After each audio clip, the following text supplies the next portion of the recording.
Hello and welcome to New Filmmakers Los Angeles in partnership with Movie magazine. My name is Danny De Lillo and I'm joined with Benjamin, who's over in Berlin, Germany. Wish we could all be there. He made his fantastic documentary, PLAYLAND USA. But for those that haven't seen it, let's take a look at a clip.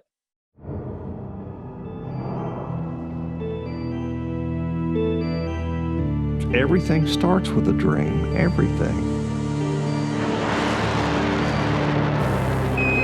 Roger, Neil, we're reading you loud and clear. People don't know the difference between reality and fiction because we've blurred the lines.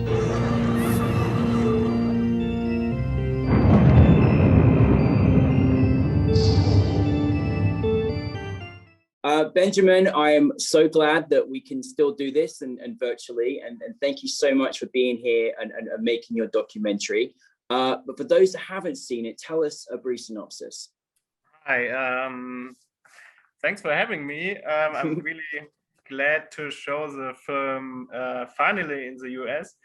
Yeah, the film is an experience about the magic and the power of storytelling shaping our perception of the world, about modern myth making and the building of identity of a whole nation through stories and films.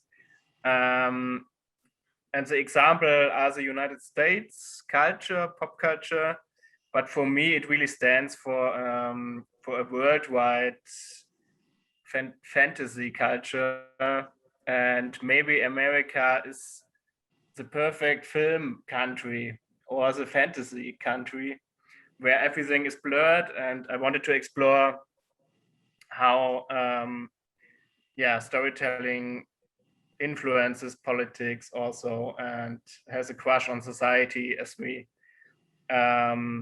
also experience in Germany right now with conspiracy theories arising. Yes, so it's a very personal look at the world, how it is. Yeah. I love how you just dissected, American history and, like you say, the kind of fantasy element that exists in America, in the United States of America. And I mean, I honestly, I watched it a few times because it's just so fascinating. And I think you really captured it in the sense that there's so much distraction in the USA of different things that we get distracted by when we maybe should be concentrating on something else. And I noticed that even just in my everyday life living here. Where did the inspiration come for you to decide to turn this into a film? Because, where did that even begin? It was a long journey, Danny. We began with the project in 2011. Mm-hmm. And as I said, it's quite personal reflection on my own experience with stories and how the wish to become a filmmaker shaped my whole personal life or way of life.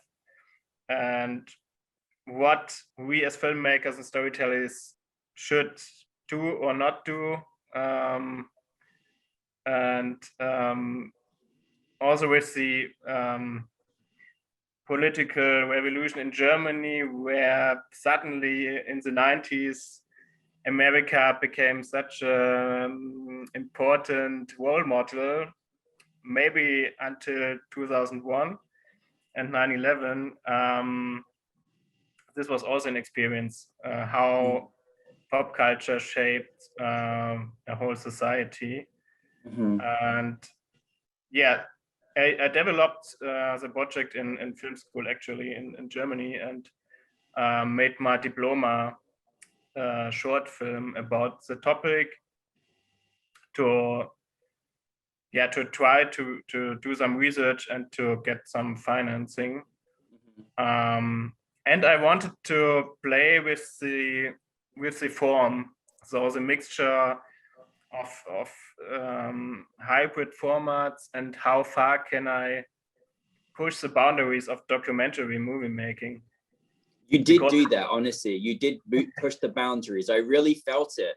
I was like, oh, he's going right here with these, you know, even just the scenes.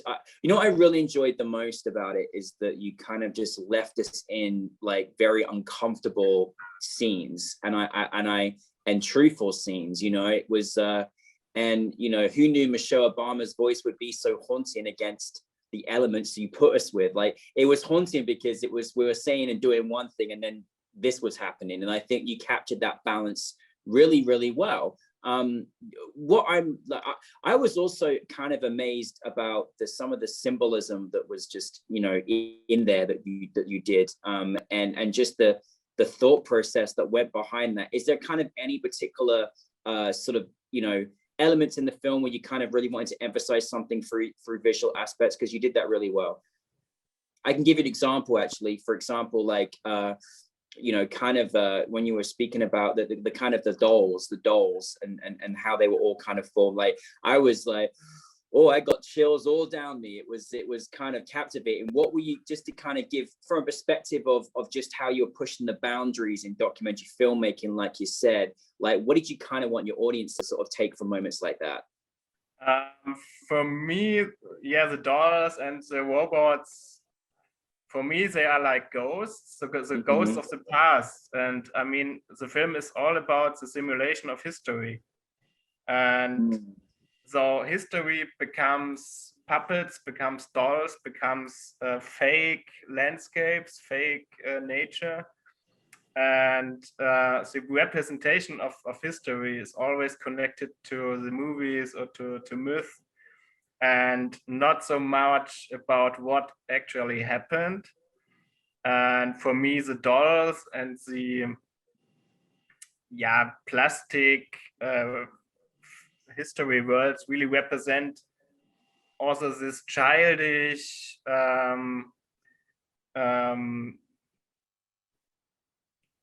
it's a childish aspect of perception of history in the US sometimes, because I mean, these reenactment parks, they are actually educational so they're really for educational purposes, and this would be never possible in Germany. So there is really a cultural difference, and I love the pop culture, and I know why I wanted to become a filmmaker, but I also wanted to understand what is the mindset of people, and how this longing for fiction and illusion came to be.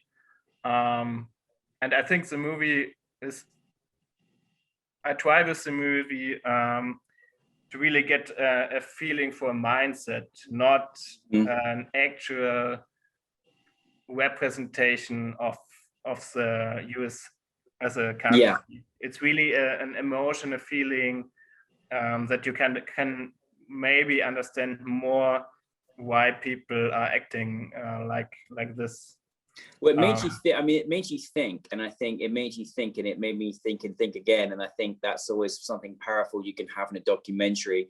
But I think it felt like almost a simulation of a video game, but except this was kind of real life. But at the same time, you were giving us, like you said, a sort of element of perception. One of the things that I was thinking about you and the director when I was watching it was A, did you make it in sequence? And B, how was that editing process? Because my goodness, it must have been an undertaking to edit this film because there's so much context in there. Yeah, we actually had the first shooting period in 2012 for 3 weeks. And some footage is actually in the new film, but not much. And then we had the second in 2017, and in between we really wrote the script, so it was really laid out. It was really carefully planned. We had 40 locations to shoot in 8 weeks, and we had a travel plan, and it was really scripted and partly storyboarded. So I mean, we developed this movie for 7 years, also to finance it, and we were really heavily prepared what and where to shoot, and that gave us a chance in the editing process to be really precise and to at least take the script and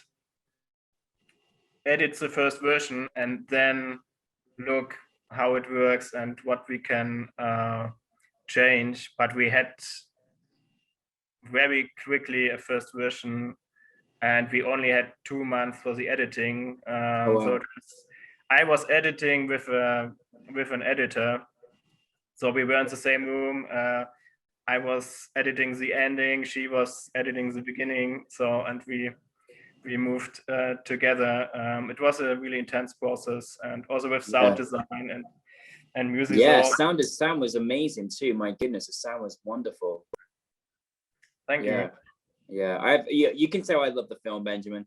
But basically, I was just gonna sort of finish up for you and just, you know, I'm so honored that this is the first time that it got to show in the United States. You know, we love that at NewFilmmakers LA. And like, what did was there a kind of a different perception you wanted like an American audience to feel as opposed to the rest of the world, or like how is that kind of dynamic for you? Because I always love it when someone is so invested in making something about another country, you know, when they're from another country. I'm just curious what that was for you.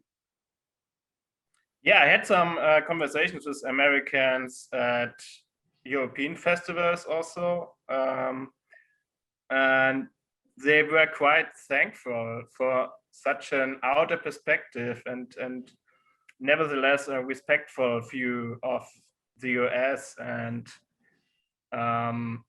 as you said, they sometimes don't see anymore what's going on because it's so omnipresent. Mm-hmm. And the feedback was quite good, and I'm really motivated to show it in the US. And it's, for me as an artist, so important to get audience feedback, and Yes, especially how it's viewed in the US. But it was also important to show it in Europe because it's like not only about the US but also on our Western culture and reflection, why we are so influenced and consumed by entertainment industry, but we all are part of it and we are consuming. Yeah, absolutely. And, I mean, it's also a film about capitalism and political propaganda. So how this leads in the worst case, and I mean, we have seen it the last 4 years. So yeah, it's all I love how it's all, you know, since you started this in 2011 to now, you know, it's been a journey in the world, you know, in that time as well. Well, I honestly want to go into the analytical minds for hours on this, because I really did enjoy what you created for us. But I'm curious, what is next for you? I'm currently writing a new script. Maybe it's a kind of development of PLAYLAND. So to go more into the future, more into future developments, how we all build a simulation of our world with technical and filmic techniques, because climate change will obviously change this. And the way PLAYLAND ends, it could be the beginning of the new movie. So it's really nice. I want to further develop my style and this documentary style, hopefully. I hope so. I love your style. I love it. I want more. So just please making more, please. No, thank you very much, Benjamin. Thank you for joining us. Thank you for bringing this documentary to us. I can't wait to see part 2 of the future. Very exciting. But no, thank you for joining us. Thank you, Danny. Appreciate it.